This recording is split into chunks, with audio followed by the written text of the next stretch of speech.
Madame Gauron? Ah, je sens qu'il va y avoir de la suite dans les idées. Comment allez-vous, Madame Gauron? Je vous le dirai une fois que j'aurai fini. Ah oui, OK. Ben, on va essayer de vous garder de bonne Tout le humeur. monde sait que je suis dyslexique, donc pour moi, lire, c'est un véritable supplice.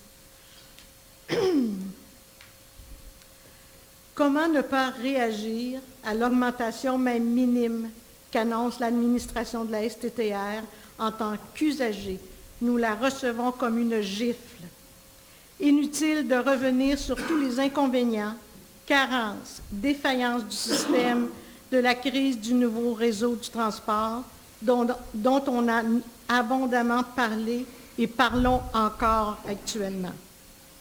Ce qui nous interpelle, c'est qu'avec l'augmentation de la STTR, l'augmentation que recevra la STTR en 2020, celle-ci demande une augmentation même minime de certains titres. En réalité, c'est pour nous une question de principe que nous défendons. Augmentation minime qui, paraît-il, sera pour payer l'essence, l'entretien, l'embauche de nouveaux employés, entre autres. Alors que nous avons une nette diminution de services pour les usagers réguliers, comme moins d'arrêts, moins d'abribus, sans aller dans les détails des circuits et moins d'heures de service. Une augmentation, dites-vous? Attention ici. Pronostics pour 2019 à la STTR sont que les salaires, avantages sociaux représenteront 60 % des dépenses. Sherbrooke, 57 % avec le double de personnel. Peut-on alors se questionner? Et on nous augmente?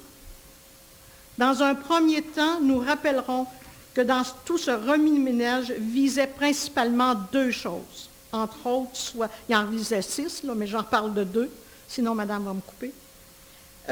Développement des stratégies pour baisser les gaz à effet de serre et augmenter la part modale de notre réseau urbain.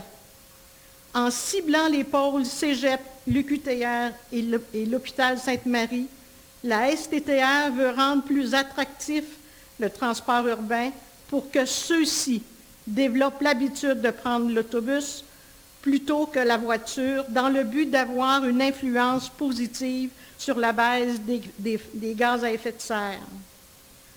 Pour le Cégep et l'UQTR, même si leur déplacement pour fin d'études représente une possibilité de la part modale de 5,8 % selon enquête origine et destination, les horaires variables de ceux-ci versus horaires des bus rendent l'attrait de la voiture indispensable à l'âge surtout où la voiture représente la liberté.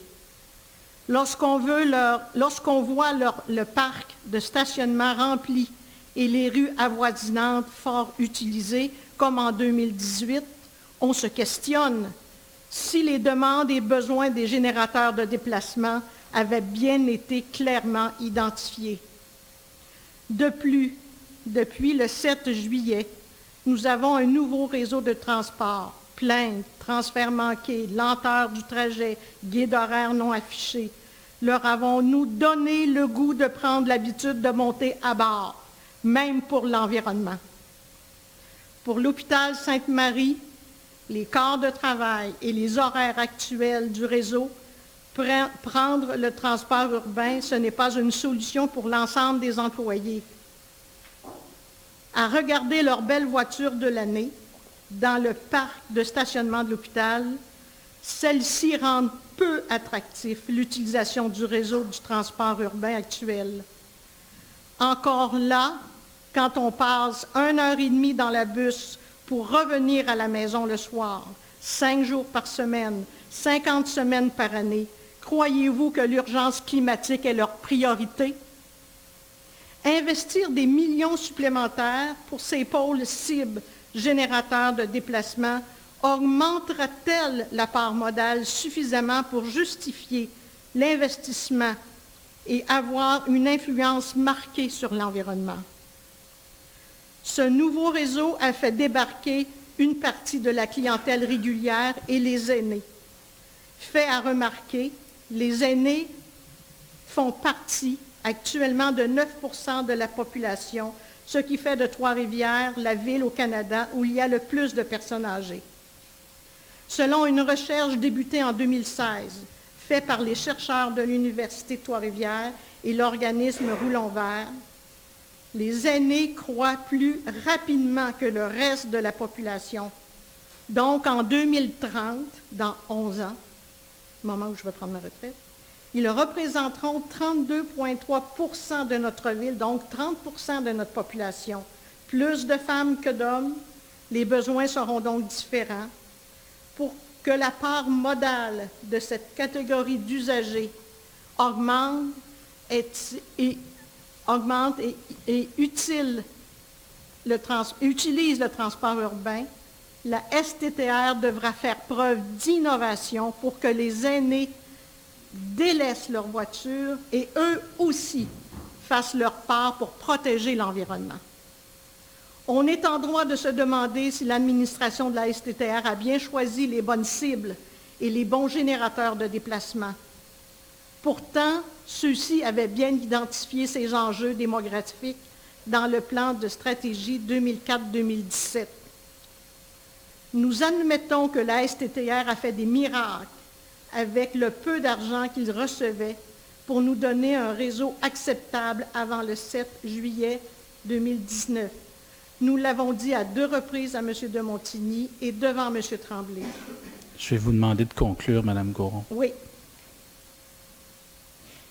Nous serions de mauvaise foi si vous voulez me donner 30 secondes. Non, c'est correct, allez-y, allez-y.